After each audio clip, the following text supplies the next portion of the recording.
Good evening, my name is Josephine Frempone and welcome to the last edition of Mission 2016 for this week. Tonight, we'll focus on social inclusion and effective participation of persons with disability in elections. Now the details. Some persons with disability in Setre Afram Plains District have called for transparency in the disbursements of their 2% share of the District Assembly Common Fund. Catherine Frimpoma has the details. About 2.1% of the district's total population has one form of disability or the other. The types of disability in the district include sight, hearing, speech, physical, intellect, and emotion. 53.6% of the disabled population has never been to school. As for the disability, nobody jokes about it in this assembly. Once the person qualifies, we make sure if it's into trading, we give them the full support. If it's into education, constantly we pay their fees for them. If you go to our new building that we are doing now, we make sure everything that we are building is disability friendly. Amoa is physically challenged, but to him that cannot be an obstacle to earning a decent living. He has invested the stipend received from the Disability Fund to set up this fuel business from which he feeds and supports his family. I started life as a cobbler. From that, I gathered funds to start this business before funding from the assembly came. Amoa's story is an exception. Other persons with disability have a different story to narrate. This household has two persons with disability, Nsia and Sapoma.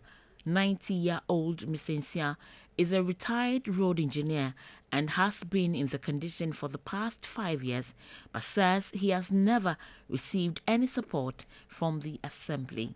Sapoma does not receive it either. I attend their meetings, but when it comes to disbursements, I am not called. All attempts to get some support to start a trade has not been successful.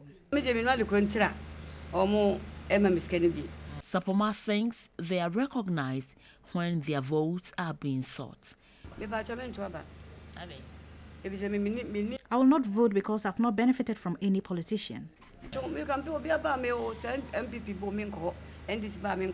Recent revelations by the Public Accounts Committee showed officials at some district assemblies misuse funds meant for disabled people for other things, including funerals.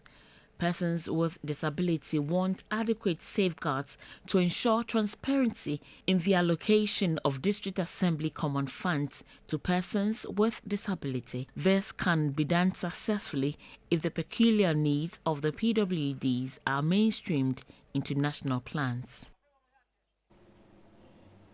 Now, political parties use a range of tools, including manifestos and mass media, to connect with electorates. But are these tailored to meet the needs of persons with disability? Eva Atibuka has more. More than 60,000 persons are living with various forms of disabilities in the northern region. Their participation in election 2016 is under threat due to the myriad of challenges. I mean persons living with disabilities. Somewhere are detained in the queues, and because of this problem of prolonged standing that I mentioned of those people, somebody even collapsed at a particular district. I heard that because he couldn't stand for that long. The police stations, they are not all that conducive. You are going to vote.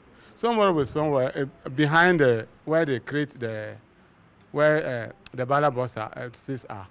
Someone will go and be looking at you the way you are going to vote. So the security is not all that secured. At my area, when I want how to communicate with them, the name, it was hard for me because I didn't have an interpreter over there. So I had to exchange words using the pen. When I write to the officer will write to me. So that was the way we were doing it. The crowd was just there, they were shouting. You are wasting our time, but she has to do that because she has no interpreter. People are there in the communities. They didn't train them how to vote. So when the voting date comes, even though the EC is already make provision for title distance for them, But not all our members who know all these things. Some persons with disabilities say it is difficult to access campaign messages of political parties. For the visually impaired, brailles help them understand and access the programs of political parties. Audio materials are also not adequate, thereby depriving them of vital information on these parties. Their manifestos are not in braille for me per se. I'm a visually impaired person.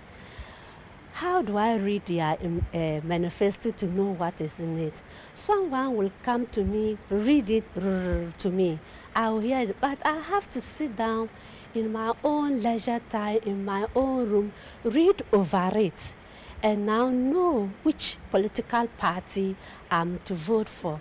Political parties hardly use sign language in campaigning. We want political parties to realize that we are also part of the game. So they should come to us, put their manifesto into braille reading. So that I can just pick the manifesto and then read and understand what they are talking about. Not people are reading to tell me. Maybe they may hide something. We are worried about the campaigns they do. CPP, NDC, NPP. When they all come, their people are there. But there is never an interpreter to communicate their issues to us.